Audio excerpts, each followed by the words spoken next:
Você sofre de ansiedade? Quer entender melhor como isso funciona? Quer saber o que fazer com isso? Eu sou Paulo, psicólogo, e no vídeo de hoje a gente vai conversar sobre isso.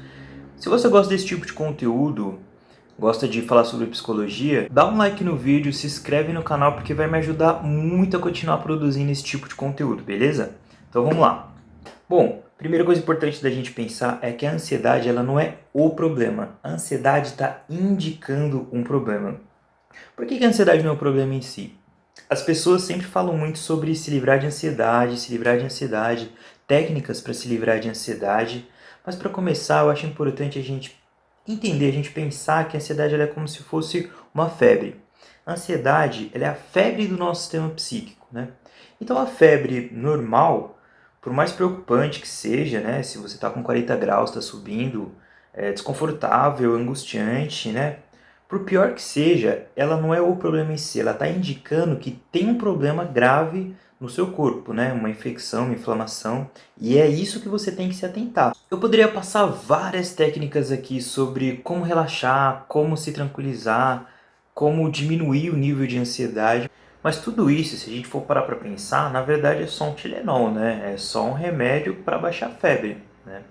E Tilenol, esse tipo de remédio, ele não é tão difícil assim de encontrar por aí, né? Então eu vou conversar sobre o que eu acredito ser o mais importante na ansiedade, a coisa que a gente tem que focar para saber lidar de fato com ela, que é justamente o centro, aquilo que está causando a sua ansiedade.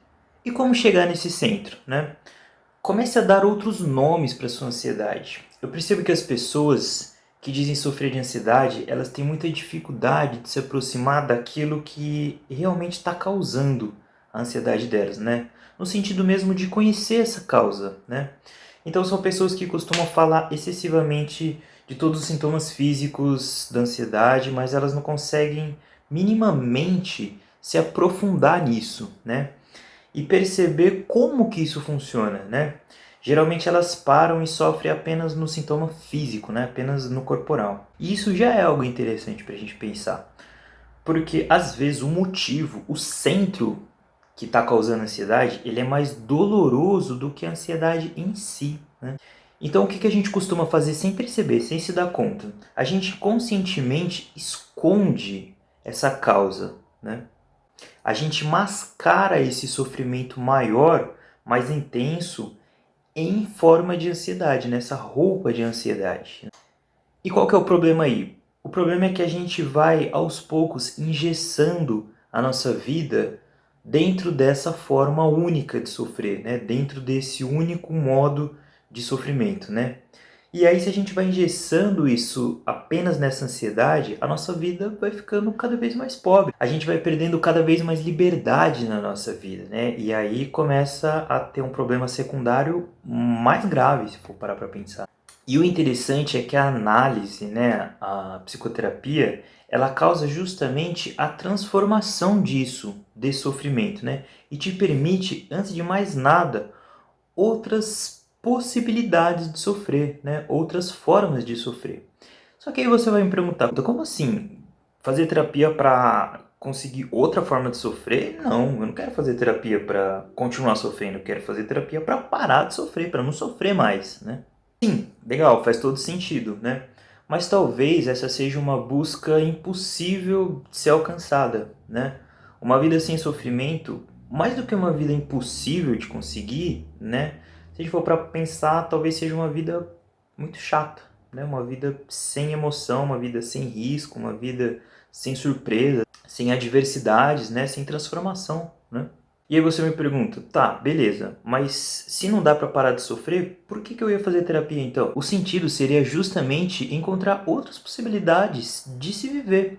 Por exemplo, uma vida em que a ansiedade não está enforcando você, em que a ansiedade não está te sufocando, não está te enclausurando e te prendendo e tirando sua liberdade de viver, né? E quem faz análise talvez nem sempre se dê conta disso, né? Mas eles chegam no primeiro dia da análise com essa queixa que tem uma ansiedade, né? E aí ele começa a falar sobre isso, e esse paciente se dá conta de que na verdade ele fica ansioso porque quando ele está com outras pessoas, ele fica imaginando e pensando que elas não estão gostando do que ele está fazendo, né? Então já tem uma primeira causa para o sofrimento. Só que ele continua sofrendo porque ele tem esse pensamento, né? E a análise decorre, a análise continua acontecendo e depois ele se dá conta de que ele tem esse pensamento porque na verdade ele quer fazer tudo perfeito, ele quer sentir que ele é melhor que as outras pessoas, ele quer se manter nessa posição. E aí ele continua sofrendo, né? Só que agora ele está sofrendo porque ele não quer ser melhor do que ninguém, por mais que ele tenha essa vontade dentro dele, por mais que ele tenha esse desejo, fica em conflito e ele sofre com esse conflito interno, né? E assim, na análise, ele segue nesse processo de redescoberta infinita, né? Não tem um destino final, digamos assim, né?